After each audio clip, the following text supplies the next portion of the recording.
Agora é o momento que nós temos para ministrar a palavra de Deus, palavra eterna, poderosa, que gera transformações matriciais profundas nas nossas vidas.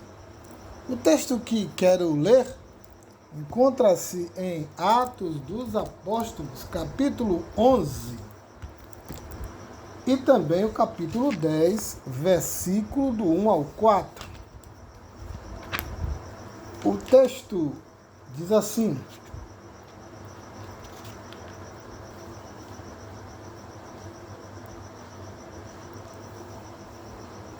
eis que, imediatamente, 3 homens pararam diante da casa na qual eu estava, enviados de Cesareia a mim. E o Espírito me ordenou ir com eles, não duvidando. Além disso, estes 6 irmãos me acompanharam, e nós entramos na casa daquele homem.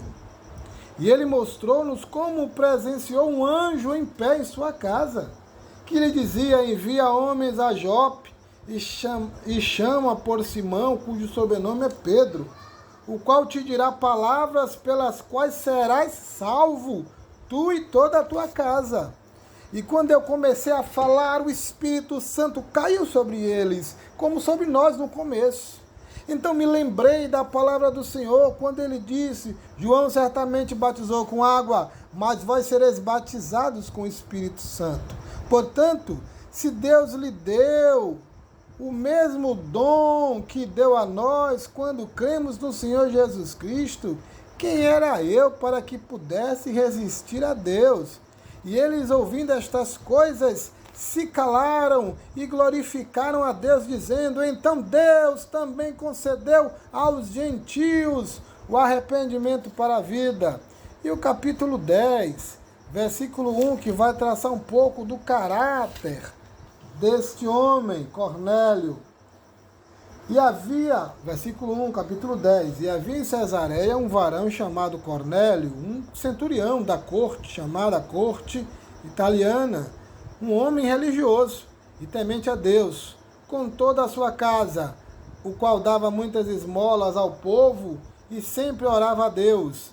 Este viu claramente numa visão, quase à hora 9 do dia, um anjo de Deus que se dirigia para ele e dizia: Cornélio. E este, olhando para ele e atemorizado, disse: o que é isto, Senhor? E ele disse-lhe: as tuas orações e as tuas esmolas têm subido para memorial diante de Deus. Senhor, nos dê graça para entender a tua palavra e que ela penetre no mais profundo do nosso eu e produza transformação, e aqueles que ainda não te conhecem, que gere salvação da alma, para a tua glória, Deus eterno. Cornélio era um homem religioso, temente. O texto deixa claro que ele realmente tinha uma experiência religiosa, efetiva, concreta. Apesar de sua ascendência militar, do seu cargo no império, o seu exercício litúrgico marcado por orações, por esmola, por contínua busca de Deus, era verdadeiro, sincero, ao ponto de despertar a reação divina, como o texto deixa muito claro. Cornélio chama a atenção do Eterno, porém ele ainda não era um homem salvo, sim. Talvez você, olhando para esse texto, diria: não, mas aqui nós temos uma descrição, um manual de alguém que de fato conhece a Deus e que é salvo. Mas o texto, que é a revelação da vontade divina, diz que não. Apesar de toda a sua piedade religiosa, Cornélio ainda não era salvo. Segundo o Evangelho, salvação é mais do que piedade religiosa, altruísmo, enfim. Apesar de tudo isso, de toda essa liturgia, Cornélio ainda não era salvo. Sim, apesar de parecer salvo, Cornélio ainda não era. Essa realidade é muito contemporânea. Muitos também vivem esse mesmo quadro e essa mesma realidade presente aqui no personagem Cornélio. E efetivamente também parecem que são salvos, mas ainda não. Ainda não era. Ainda não é. Por que então a salvação de Cornélio não era efetiva e real? Por que a sua salvação era aparente? O texto do capítulo 11 nos dá algumas respostas. E eu gostaria de compartilhá-la com os amados. Primeiro, a salvação de Cornélio não era real, era apenas uma aparência, porque ele ainda não vivia a nova vida produzida pelo novo ser. Aquela vida que é gerada de se ser uma nova criação, um novo Gênesis. Olha aí o versículo 18, é muito claro isso.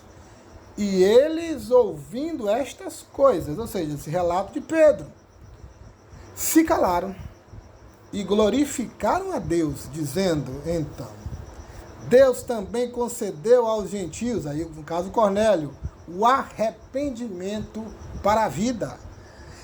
Arrependimento aqui é um texto que indica, que aponta para uma experiência anterior que Jesus designou como nascer do alto, ou como nas nossas escrituras estão escritas, nascer de novo, que a Bíblia vai chamar de regeneração. A regeneração desemboca de modo concreto em arrependimento, em metanoia, em mudança de direção. O texto é muito claro. Deus deu o arrependimento para a vida, e aqui a expressão vida é zoe, é vida espiritual. O que está aqui presente, o texto grego é muito claro, es zoe, para a vida, ou seja, o arrependimento que habilita a viver essa vida espiritual tremenda,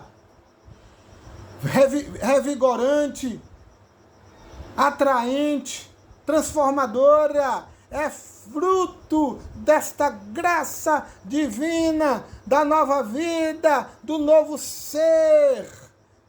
Paulo vai falar disso lá em Colossenses, capítulo 2, versículo 3, ele diz assim: vocês estavam mortos por causa de seus pecados e da incircuncisão de sua natureza humana. É isso que o pecado faz, mata.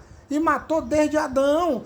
A raça humana é uma raça morta, walk dead, são mortos-vivos, pessoas que estão andando, mas são zumbis. Essa é a grande realidade, é isso que o pecado faz. O pecado mata, o pecado aliena de Deus, o pecado não permite que consigamos responder de modo efetivo às demandas da nossa alma. Mas aí ele continua, então, ou seja, diante desse cenário, aí ele vai dizer, então, Deus lhes deu, novamente Deus, novamente é dádiva, deu vida com Cristo, pois perdoou todos os nossos pecados. Ou seja, porque Deus nos perdoou e nos deu a justificação que nos torna inocentes diante dele, concomitantemente o novo nascimento agora em Cristo, conectado a Cristo por causa da nossa união e fé em Jesus. Agora nós vivemos uma vida real, não uma vida biológica, não uma vida puramente emocional, e nem interativa, mas uma vida espiritual, a zoe, a vida celestial, a vida que vem de Deus. Cornélio, apesar de sua piedade religiosa, ainda não tinha essa vida, que nos faz reconhecer nossa condição pecaminosa, nossa atitude contra Deus, nossa capacidade de traçar caminhos distantes, afastados, atalhos que nos distanciam mais e mais do eterno. Nós reconhecemos isso. Nós nos arrependemos disso. Nós choramos e sentimos o peso de nossos pecados e nos abrimos gloriosamente para a obra de Deus em nós. Isso Cornélio precisava viver. E Pedro então vai como mensageiro, como anjo do Senhor, à casa de Cornélio para que ele pudesse viver esse arrependimento, fruto da obra do novo ser. Essa dádiva, porque o texto diz que usa a expressão edoquem, a raiz é didomi, que quer dizer dar, e é interessante que o autor usa o indicativo auristo, e quer dizer que foi uma obra completa, não foi uma coisa qualquer, não foi só um rasgo de emoção, como a gente vê o tempo todo, vai para um evento, vai para um retiro, vai para não sei para onde, se emociona, chora e tudo mais, depois pronto. Não há um fruto constante, linear, implicativo de tudo aquilo, é pura gestão de imagem e de emoção. Aqui não, aqui era uma coisa sólida, algo que teve uma experiência e uma realidade completa e profunda. Não foi qualquer coisa, mas foi algo significativo. Quando eu penso nisso, eu penso em Jó. Porque lembrem que Jó era um homem que todo mundo diria hoje, se trouxesse para a nossa realidade contemporânea, seria um grande crente, um grande homem. Mas notem que Jó precisou passar por um trauma para encontrar Deus. Olha, note, se você observar, depois você lê com muito cuidado Ló 42, versículo 1 ao 6. Lá Jó fala assim, ó, Jó reconhece que a experiência que ele tinha com Deus era de segunda mão, era epigonal, não era real. A expressão que ele usa, Lechemaozen Shamatka, te escutava por ouvir dizer. Literalmente. E eu estou fazendo uma tradução literal do hebraico. Te escutava por ouvir dizer. E o que aconteceu depois de toda aquela experiência? A partir ali dos capítulos 40, onde Deus começa a lidar efetivamente com o ego de Jó, e com aquela realidade ainda necessitando de suplementação, de realidade efetiva, ele fala assim, Eni Haatekan, meu olho te vê. Percebeu o contraste? Eu te ouvia por ouvir dizer, vocês iam falando e eu fui seguindo aquele caminho, que é o típico do religioso, que é o típico do indivíduo que está dentro dos templos e que tem uma experiência epigonal com Deus. A grande verdade é essa, de escutar, por ouvir dizer. Agora Jó diz que depois de tudo aquilo, de todo aquele vendaval e tufão que passa em sua vida, ele diz, meu olho te vê. Agora que tu te revelas a mim, eu te vejo. Mesma coisa com Zaqueu. Também com Zaqueu. Mas a mesma coisa com Cornélio. Faltava o novo ser para que ele vivenciasse arrependimento, fé e toda essa realidade que é presente naqueles que de fato nasceram de novo e que agora vivem uma vida absolutamente diferente. Porque a vida com Jesus é absolutamente diferente da vida religiosa, da vida denominacional, da vida dentro do cristianismo histórico e visível.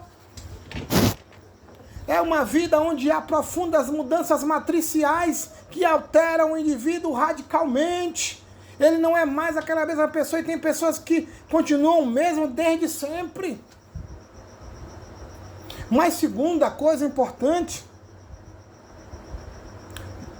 Cornélio não era salvo, mas parecia. Por quê? Porque ele ainda não vivia a obra do Espírito Santo. Ele ainda não estava inserido no corpo de Cristo. Ele ainda não tinha as realidades da nova vida. E ele ainda não experimentava o poder do reino. Olha aqui, versículo 15. A narrativa de Pedro do evento. Agora para a igreja, né? E quando eu comecei a falar, o Espírito Santo caiu sobre eles, como sobre nós no começo. E versículo 17. Portanto, se Deus lhes deu o mesmo dom que deu a nós, quando cremos no Senhor Jesus Cristo, quem era então eu para que pudesse resistir a Deus? Lembrem-se que Pedro aqui agora estava depondo, quase que isso. Ele estava tendo que explicar porque entrou na casa de um centurião romano. Ele estava tendo que explicar porque teve essa interação que era proibida aos judeus e que a igreja ainda vivia isso sem entender a sua natureza missional. E Deus foi trabalhando isso, e um dos elementos para essa mudança que foi acontecendo a nível agora universal na igreja foi essa experiência, essa ruptura que Pedro proporciona, mesmo que a contragosto. Lembrem-se que ele teve que ter uma experiência, uma visão de Deus primeiro. Por isso que ele fala assim, ó, então eu lembrei. Ele lembra agora da experiência, da visão, que era uma preparação do próprio espírito e entendimento de Pedro para que ele pudesse fazer aquela direção e ir até um gentil, um não-judeu, e pregar o evangelho glorioso. E quando acontece isso, o texto diz que o dom divino e o dom do Espírito se manifesta sobre eles e deixa Pedro absolutamente abasbacado. Deixa Pedro absolutamente perplexo. E ele diz, não tem como eu não receber essas pessoas que possuem, que estão experimentando, que receberam como dádiva o Dorean, o dom de Deus. Essa é a expressão que eles usam. Dorean e Doken, que receberam como dádiva esse dom, o mesmo dom que nós tivemos. E Pedro fala que não houve nada, foi já no início. Eu comecei a pregar e então o Espírito cai poderosamente sobre aqueles homens. A glória de Deus se manifesta sobre os gentios, mostrando que eles pertencem a esta obra que é universal, que é para todos os homens, que é graciosa em sua natureza. Escute isso. O batismo do Espírito Santo é um duplo movimento dentro da aliança redentiva. E que as pessoas, as denominações hoje dividem, mas que é um duplo movimento. Um batismo de imersão no corpo, no soma místico de Cristo. Paulo vai dizer isso lá em 1 Coríntios 12, 13. E o segundo movimento, que é um revestimento de poder ministerial.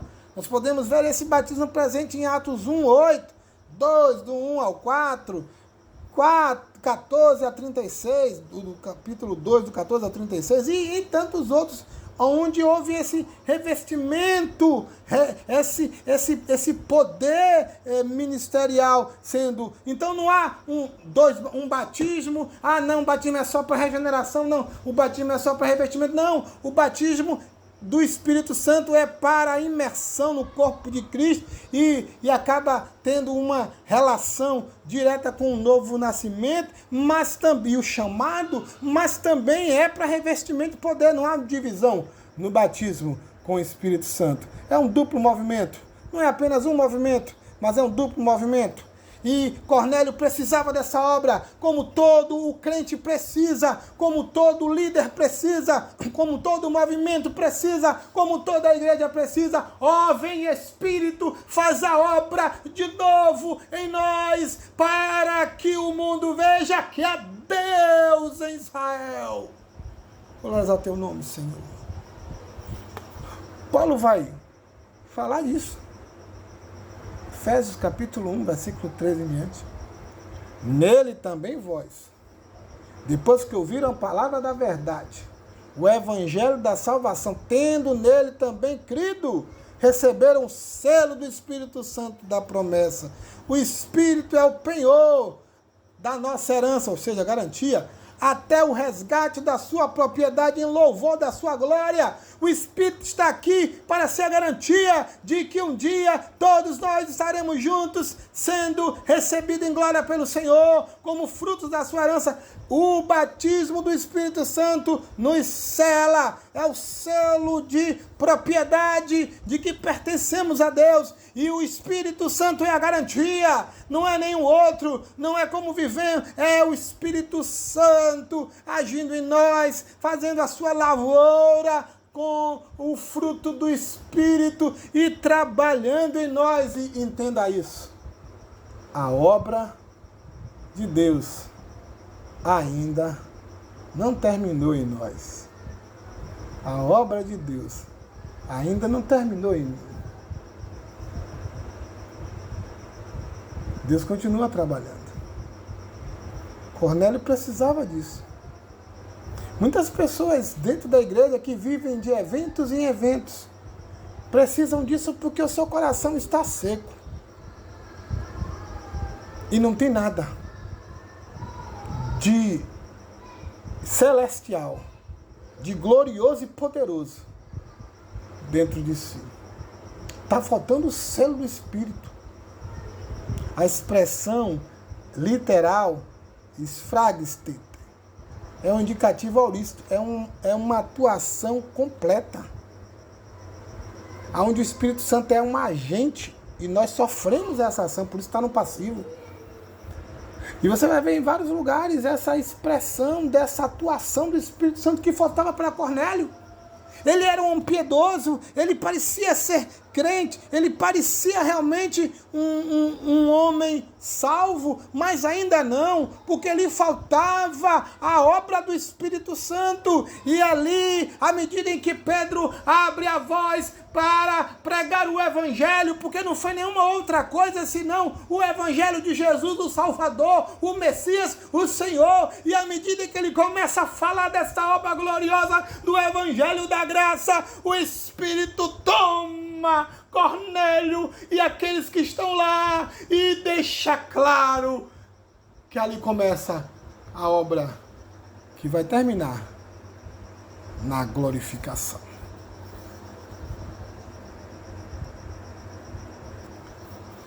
Uma ilustração dessa obra do Espírito tão necessária é Pedro.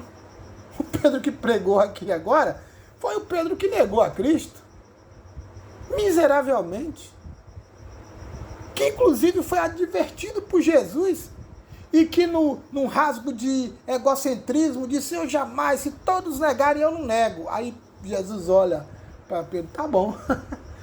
E quando Pedro nega, o galo canta e Jesus olha para Pedro. E o texto diz que Pedro chora amargamente, porque o olhar de Jesus nos constrange, porque o Senhor sabe como trabalhar conosco, porque Ele nos conhece, Ele sabe o nosso DNA, Ele sabe quem somos e como precisamos dEle. E muitas vezes Ele faz exatamente isso e o olhar de Jesus é irresistível. E quando Pedro olha a Jesus, ele desaba. Mas em Pentecoste, capítulo 2 de Atos, aquele Pedro triste, amargurado, é vivificado pelo Espírito, recebe a plenitude do Espírito. E sabe o que acontece? Agora ele prega no poder do Espírito e milhares de pessoas então agora são alcançadas pela graça. Vocês entenderam a necessidade desta obra do Espírito em nós? É necessário. Eu queria encerrar falando ainda que Cornélio não era salvo, mas parecia. Escute, Cornélio não era salvo, mas parecia. Sabe por quê? porque ele ainda não havia experimentado o poder vivificador e capacitador da palavra. Ele ainda não tinha experimentado a palavra nessa dinâmica. Ele ainda não tinha experimentado a espada que penetra. Ele ainda não tinha experimentado a palavra que expõe ao flagrante. Ele ainda não tinha experimentado a palavra que penetra o íntimo, que quebra as barreiras, que destrói as trincheiras, que arrebenta os grilhões e que torna o homem livre, que torna aquele que está em sombra livre, após as trevas, luz. Ele ainda não tinha experimentado a luz da palavra. Olha aí o versículo 14. O qual te dirá o quê? Palavras. Palavras. Debarim, palavras. Logos, logoi, palavras. Pelas quais serás salvo tu e toda a tua casa ou família. E olha o versículo 15. E quando eu comecei a falar. Você compreendeu isso? Só a palavra nos tira da aparência de um cristianismo superficial, líquido, fast food, gestivo, que é mais gestão de imagem do que caminhar com o mestre. Ser discípulo de Jesus implica uma relação profunda com Cristo, que retira a igreja da síndrome de Laodiceia, que faz com que a igreja ame ao invés de odiar, de perseguir. E tem hoje um evento presente hoje dentro das igrejas, que é o cancelamento. Coisa que não poderia acontecer, mas hoje tantas e tantas pessoas são canceladas por uma igreja arrogante, laodiceana, que vive uma experiência que é pura camuflagem. Mas quando a palavra entra, tudo muda. Quando ela entra com poder, quando ela entra com a sua capacidade de nos transformar, de penetrar profundamente, tudo muda. É isso que o autor de Hebreus vai dizer. Capítulo 4, versículo 12 e 13. Pois a palavra de Deus olha as duas características da palavra, viva e poderosa, e mais cortante que qualquer espada de 2 gumes, penetrando entre a alma e o espírito, entre a junta e a medula, e trazendo a luz. É isso que ela faz, traz a luz até os pensamentos e desejos mais íntimos. Nada em toda a criação está escondido de Deus. Por mais que tentemos, não conseguimos nos esconder do eterno. Tudo está descoberto e exposto diante dos seus olhos. E é a Ele que prestamos contas. A palavra é o instrumento que permite que possamos experimentar a vida, arrependimento, conversão. Tudo isso acontece a partir da instrumentalidade da palavra, como também coloca de modo muito efetivo nossa confissão de fé. A Confissão de Fé Batista de Londres vai dizer claramente isso, sobre essa mediação da palavra, mediação para a vida, a palavra de Deus sendo mediação para a vida, o evangelho que expõe a vida. Por isso que o autor vai dizer, a palavra é viva, zon, e não apenas isso, ela é a expressão, a tradução é poderosa, mas a expressão melhor para energuês aqui seria efetiva. A palavra de Deus é efetiva, ela faz as coisas acontecerem, ela faz a realidade acontecer, ela é poderosa para fazer isso. Eu queria compartilhar a título de ilustração, assim como eu falei de Pedro, assim como eu falei de Jó, eu queria trazer um comentário muito feliz do pastor Augusto Nicodemos Lopes. Ele diz assim: somente quando a palavra vem como espada ao nosso coração é que de fato somos salvos. Por isso temos de apegar-nos a ela, ouvi-la com fé, crer e perseverar nela. Não fazer como os crentes hebreus que planejavam virar-lhes as costas e retornar à sua religião antiga. A palavra é que faz essa mudança profunda em nós. Precisamos abrir nosso coração para que ela entre e mude e penetre profundamente. Então eu quero encerrar falando isso, dizendo claramente que assim como Cornélio, há muitos que parecem que são salvos. Estão abarrotando nossos templos, vivendo uma vida superficialmente cristã, mas que como realidade de fundo ainda não são salvos, são piedosos, altruístas, sinceros como Cornélio, mas que infelizmente ainda não viveram a ressurreição espiritual e todas as suas consequências e, portanto, ainda irremediavelmente perdidos.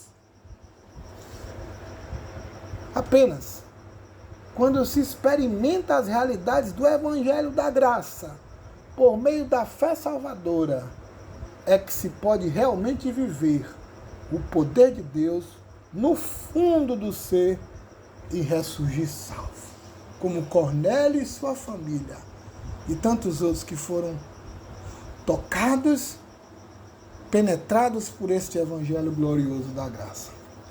Nosso Deus eterno, opera, Senhor, e permitas que aqueles que ouçam a mensagem do Evangelho, ministrada por esse teu servo, possam experimentar a glória da nova vida, possam experimentar arrependimento e conversão, e possam experimentar a obra gloriosa do Espírito que começa com novo nascimento, revestimento de poder e vai finalizar um dia com a glorificação. Fazes isto, meu Deus, meu santo e eterno Senhor, para a tua glória. Louvado seja o Senhor. Maranata. Vem, Jesus.